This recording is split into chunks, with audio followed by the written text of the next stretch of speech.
ओम नमः शिवाय।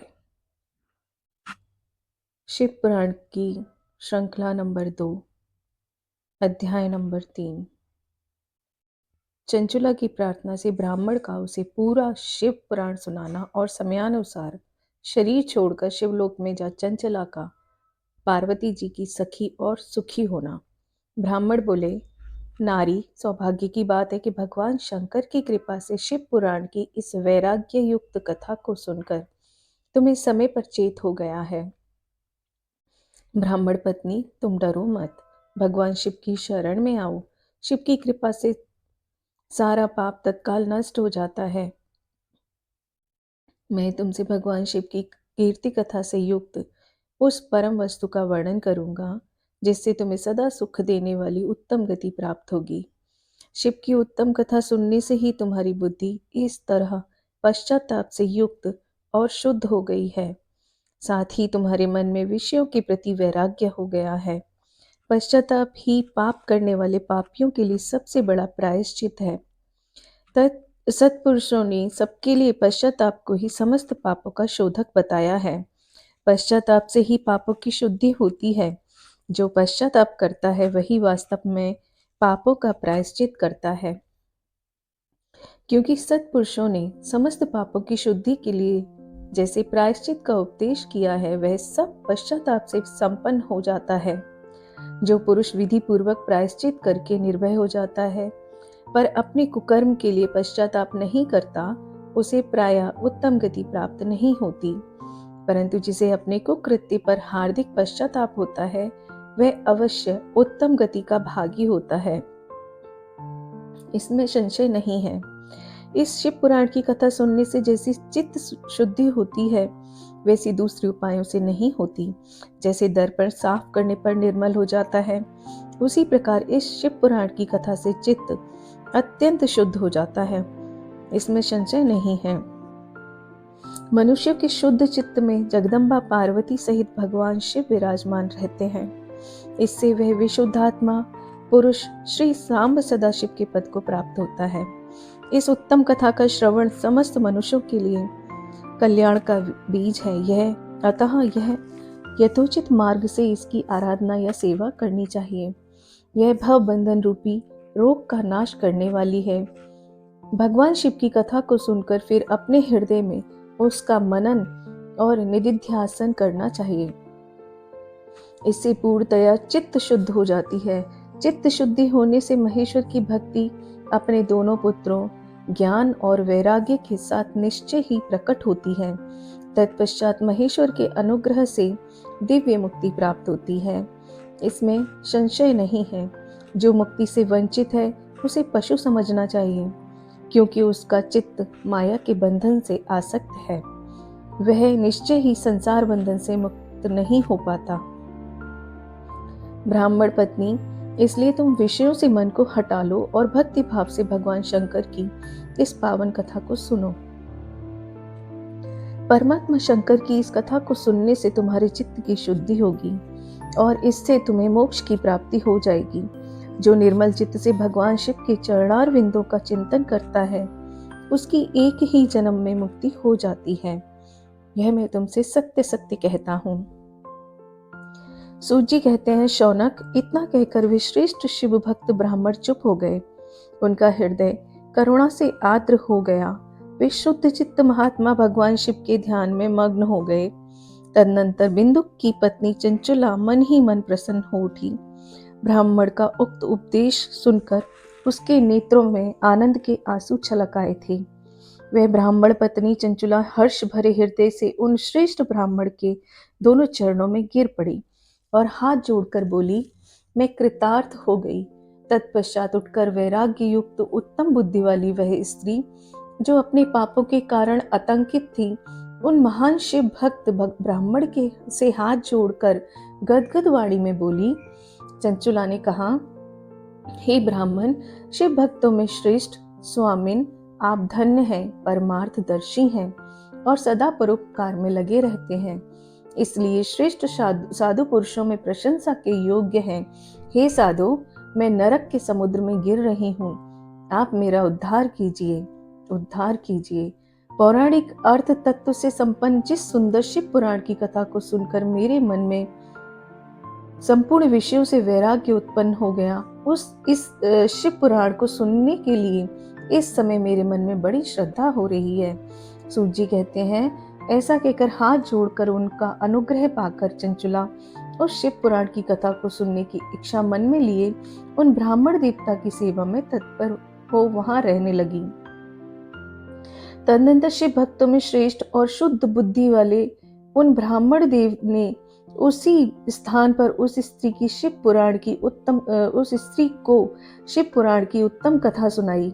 इस प्रकार उस गोकर्ण नामक महाक्षेत्र में उन्होंने श्रेष्ठ ब्राह्मण से उसने शिव पुराण की वह परम उत्तम कथा सुनी, जो भक्ति, ज्ञान और वैराग्य को बढ़ाने वाली तथा मुक्ति देने वाली है।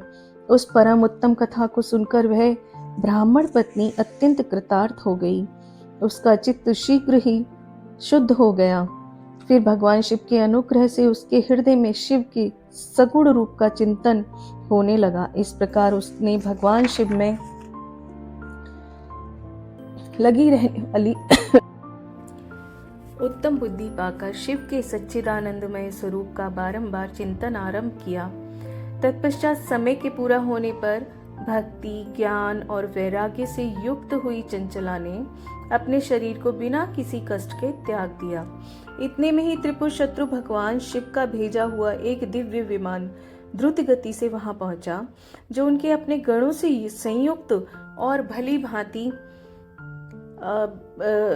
भांति भांति के शोभा साधनों से संपन्न था।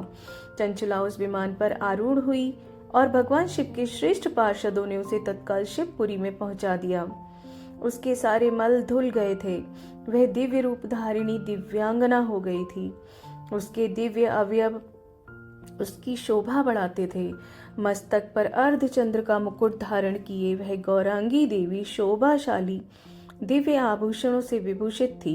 शिवपुरी में पहुंचकर उसने सनातन देवता त्रिनेत्रधारी महादेव जी को देखा। सभी मुख्य देवता उनकी सेवा में खड़े थे। गणेश, भृंगी, नंदीश्वर और वीरभद्रेश्वर आदि उनकी सेवा में उत्तम भक्ति भाव से उपस्थित थे। उनकी अंग कांति करोड़ों सूर्यों के समान प्रकाशित हो रही थी। कंठ में नील चिन्ह शोभा पाता था। 5 मुख और प्रत्येक मुख में 3-3 नेत्र थे। मस्तक पर अर्धचंद्राकार मुकुट शोभा देता था। उन्होंने अपने वामांग भाग में गौरी देवी को बिठा रखा था, जो विद्युत पुंज के समान प्रकाशित थी। गौरीपति महादेव जी की कांति कपूर के समान गौर थी। उनका सारा शरीर श्वेत भस्म से भासित था। शरीर पर श्वेत वस्त्र शोभा पा रहे थे। इस प्रकार परम उज्ज्वल भगवान शंकर का दर्शन करके वह ब्राह्मण पत्नी चंचुला बहुत प्रसन्न हुई।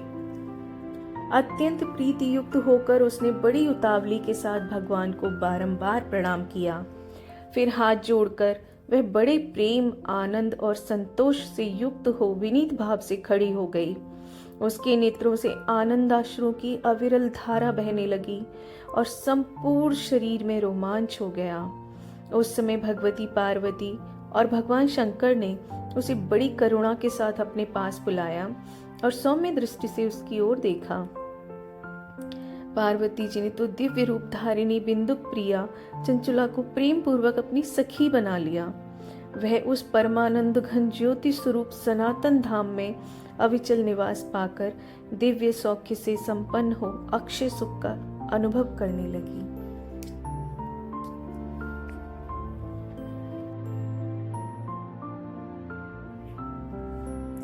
अब अगले अध्याय की तरफ चलते हैं। अध्याय नंबर 4।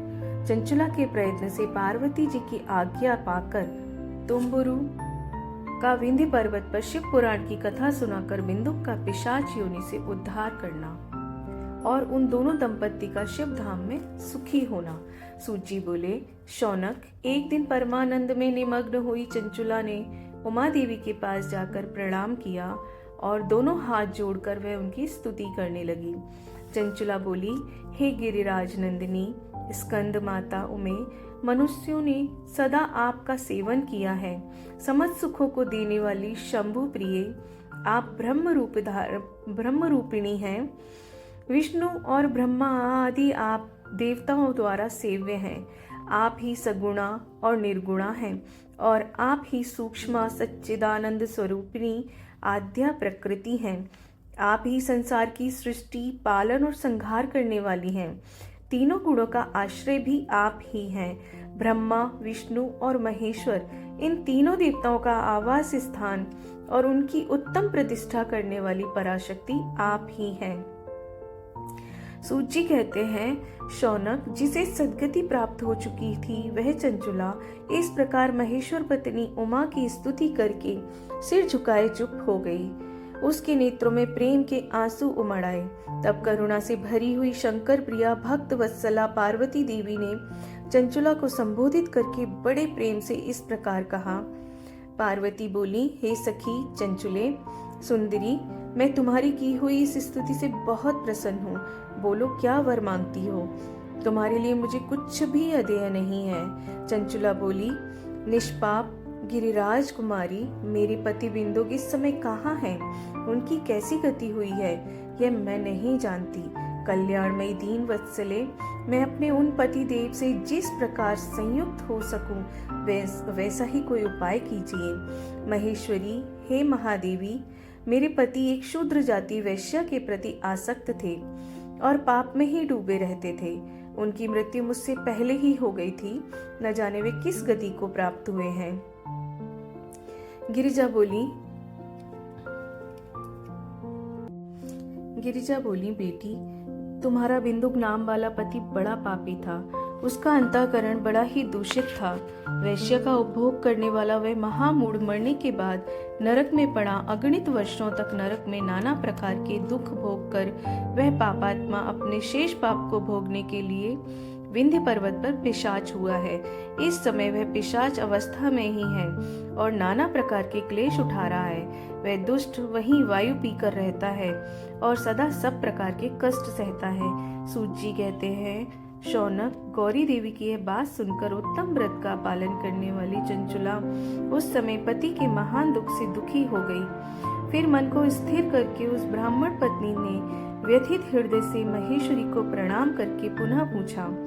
चंचुला बोली, हे महेश्वरी, हे महादेवी, मुझ पर कृपा कीजिए और दूषित कर्म करने वाले मेरे उस दुष्ट पति का अब उद्धार कर दीजिए।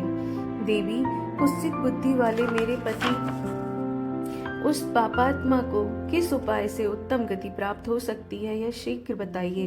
आपको नमस्कार है। पार्वती ने कहा, तुम्हारा पति यदि शिव पुराण की पुण्यमयी उत्तम कथा सुने तो सारी दुर्गति को पार करके वह उत्तम गति का भागी हो सकता है।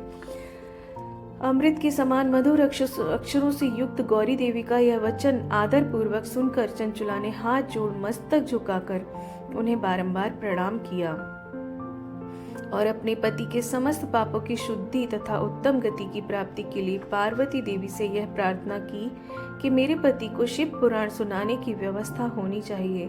उस ब्राह्मण पत्नी के बारंबार प्रार्थना करने पर शिव प्रिया गौरी देवी को